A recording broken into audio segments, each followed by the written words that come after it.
So, ladies and gentlemen, welcome to everyone. Today, we're having a coffee chat together. So, what are we going to talk about? I'm about to pour out my stream of consciousness on you. That's just the format we're going with this stat. And the question we're dealing with is a pressing one. It comes down to when will we finally, at the end of the day, it's time to stop and start getting the track ready for release. And stop endlessly mixing it, constantly rearranging. Basically, where exactly is that exit point from production for us? Not that. So the idea is simple. That's how I was taught too. Back when I also, wasn't always a master at this myself. The point is, we shouldn't even rely on our own sense of whether something is high quality or not, because everyone has a different threshold for perfectionism. Some people by nature are like slapdash and they might stop too early. But in fact, they actually need to. They need to finish working on their track all the way because otherwise they might end up releasing some crap. And then well, especially among musicians, a lot of real perfectionists, right? Like everything already sounds good, but they still keep fiddling with it, tweaking things. As a result, their productivity is just one track every 6 months. And naturally, how many will he release in his entire life? That's not a lot of tracks, and by doing so, he's not playing the odds well that his track will take off, because someone like a slapdash artist will crank out about 1,000 tracks on the fly, and at least one of those will blow up, while this guy will only make about 20 tracks in total. Sure, they'll be higher quality, but the numbers just aren't there. Where's the thank you? So, whether you're someone who doesn't care much or a perfectionist, you need to stop and consider this. There's an objective constant here. And that's references. In other words, we don't even rely on our own sense of beauty. Because when it comes to sound engineering, your ear can simply get dulled and you just won't be able to tell anymore. Maybe you think you need more highs, or maybe you feel like you're missing some lows. So you're sitting there mixing in a vacuum, even if you have some awesome monitors, like Barefoot's, in a perfect room. But because you have nothing to rely on, you can't really compare to the average standard. If you don't have, say, 10 reference tracks from your genre, you naturally fall into this silly trap. So, how should you actually do it? A lot of people also don't know how to properly compare themselves to reference tracks. Many people compare themselves to a reference only in a technical way. Like, oh, they have more highs here, so I guess I need to grab an equalizer on the master and boost the top end. But that's not always the case. So you need to look, maybe the instrument lineup is different. They have a lot of hi-hats in their track. And you, for example, don't have any hi-hats at all. So that's not really a valid reason either. That's the point. The only thing you should be thinking about when comparing yourself to reference tracks is to completely switch your mindset away from a professional perspective. Think about how an ordinary listener hears music. They basically have just two scenarios in their head. Either the track sounds professional or it sounds amateurish. That's it. So just two sides. A regular listener doesn't explain or understand why a track sounds amateurish. They don't analyze things like whether the dynamics are off or anything like that. They just turn it on and listen. After listening to something professional released by a big label, they compare it and decide if your track is acceptable or not in that context.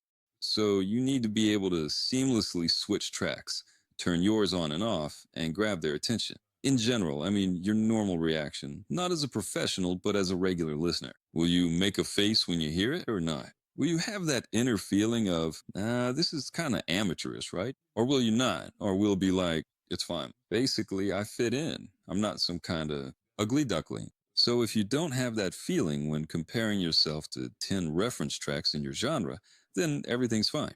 And you don't even need to dig deeper or try to make your track exactly the same as some people do. It's actually a silly idea to match your whole track's frequency response curve, or to make everything the same in terms of dynamics, or to make everything the same in terms of stereo width. But that's honestly a dumb idea, because even if you compare those reference tracks without your own, you'll see that one track sounds a bit muffled. It doesn't sparkle as much. Maybe it's a bit top heavy, for example. And another track just really hits your ears hard. And those reference tracks also have, if you're, a person who gets it. Yeah, you're not just comparing to one, I hope, right? You're comparing to at least 5 minimum. And you understand whether you're somewhere in the middle of the pack or not. So, for example, you have one track. I'll talk about high frequencies since that's the easiest to understand. Because for everyone, when it comes to high frequencies, it's just too bright. So on a scale of 1 to 10, it scores a 10. Another track, the dullest one among your references, for example, It scores a 5, so basically nothing feels lower than a 5. And you look where you at within this whole range. For example, your track isn't as sparkly as the one that scores a 10, but it's also not as dull as the one that scores a 5. That's it, guys. You're good in that case. But if you fall outside this average range, then yes, you might want to start asking yourself some questions. Even then, though, it's not really some kind of objective reason. The main objective reason isn't about the technical side, especially when your track is already finished. It's not about some technical details at that point. You just step back and listen like an ordinary listener. Does it sound amateurish or not? Is it an ugly duckling or not an ugly duckling? If it's an ugly duckling, that's it. Switch your mindset to a professional perspective. And then you look at things like maybe it's lacking density, or maybe it's too dense and needs to be looser. Basically, you start asking yourself those typical questions like, is there resonance? Is it crackling? Is it harsh? Is it grainy? Is it wide? Is it narrow? Does it have punch? And so on. Like, is there pumping or not? That's what you should be looking at now. Before that, it's not worth it. So if you've passed this simple basic test and your loudness is more or less matching, you can feel pretty free there too. You don't have to squeeze everything out of your track. Like, you don't need to hit -5 lefts or anything. That really doesn't matter at all. You should be right there. Again, among your reference tracks, somewhere in the middle. If you're within that range, then everything's good. Your quietest reference might be, say, -12 LUFS, and the loudest could be -6. If you're somewhere in that range, then you're all set. You're within the market standards, which is normal for listeners, because these reference tracks made it. You didn't just pick them as benchmarks for no reason. You chose them because they're popular. And at the same time, you think they're high quality. That's it. So you can stop right there and then start working on another creative track and then promptly release this particular one, because you absolutely have to understand that the fundamental law of probability is truly at play here.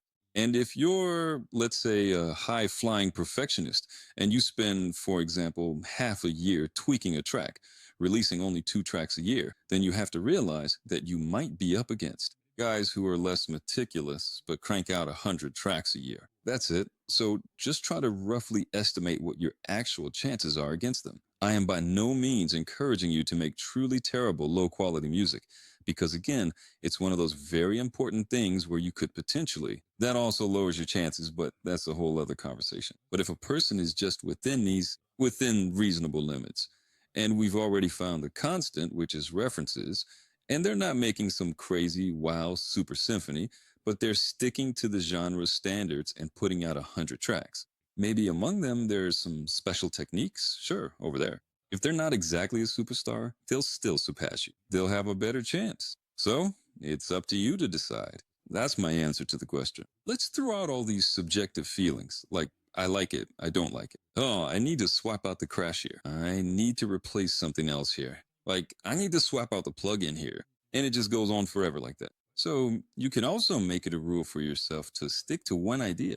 For example, figure out realistically how many hours you can dedicate to a track. For me, for instance, to make a finished track in any electronic genre, excluding vocals, meaning if there aren't any, no vocals, no vocal recording, no vocal editing, no vocal mixing, just pure electronic music, maybe with some ready-made acapellas, but without any recording. So I just look at it and see that the range is like this. I make it in about 8 hours, up to around 20 hours max. And you have to understand, this is what I do, right? If you're 18, yeah, and maybe you spend less time on it, then set your own range at 30 to 35 hours. That's it.